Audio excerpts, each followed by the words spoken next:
Hello, my name is Tiffany Williams, and this is my culture speech for oral communications online class. I am currently 33 years old. I've been married for 10 years this coming March, and we have no children. It's not by choice. We have infertility issues. And in going through this, I've realized that the culture of infertility is very unknown and uncomfortable for a lot of people. Actually, in the U.S., of ages 15 through 49, 1 in 4 women, which is 26% of those women, deal with infertility, according to www.cdc.gov. Sometimes infertility is through the women, and sometimes it's for the men. Our specific example is from the women. And growing up, I was always playing those games, like MASH and stuff, trying to see how many kids we would have. I decided I would have a big family, at least 4 kids, right? 2 girls, 2 boys. Perfect, normal family.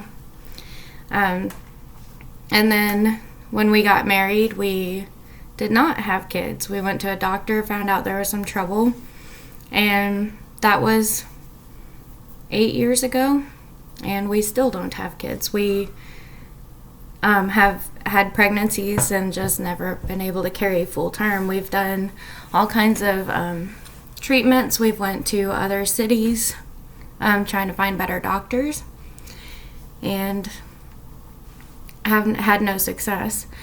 And through the time, I've worked with people, coworkers, or met people at stores, and the first thing everybody wants to ask you is, how many kids do you have? How old are you? Are you married? How many kids do you have? It's a normal question for people to be curious about. And whenever you say none, they say, oh, well, when are you planning to have kids? And it's really embarrassing and hard to tell people, that you want to have kids and you just can't right now, and that you're working on it. It's always been a very odd subject and a very uncomfortable one.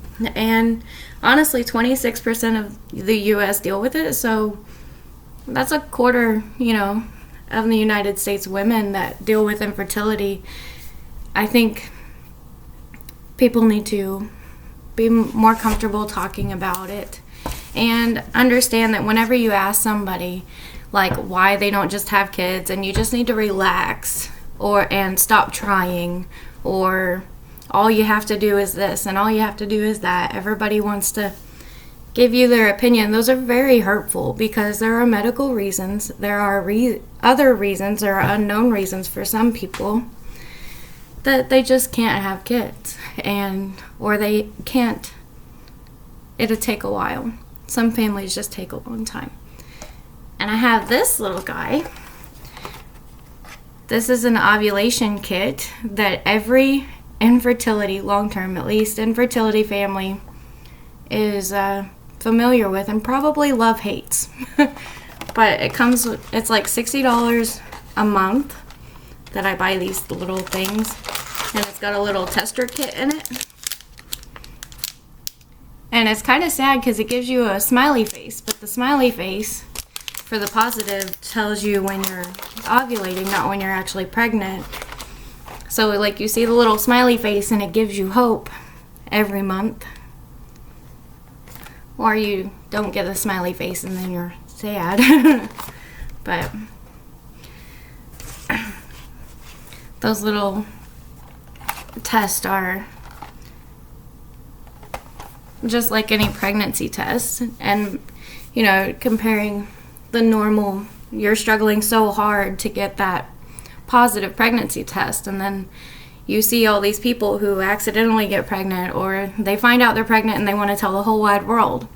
Well, so do we, but we also know that when we get that pregnancy test, it may not work out, so we don't tell everybody.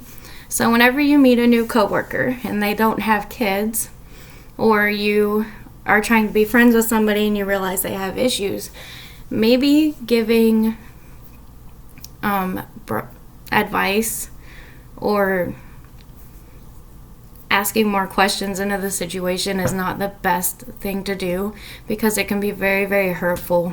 And I think we, the infertility culture community, should stick closer together and make ourselves more known, because it is impossible for people not to offend you if they don't know the situation and they don't know that what they're saying is offensive. So, thank you.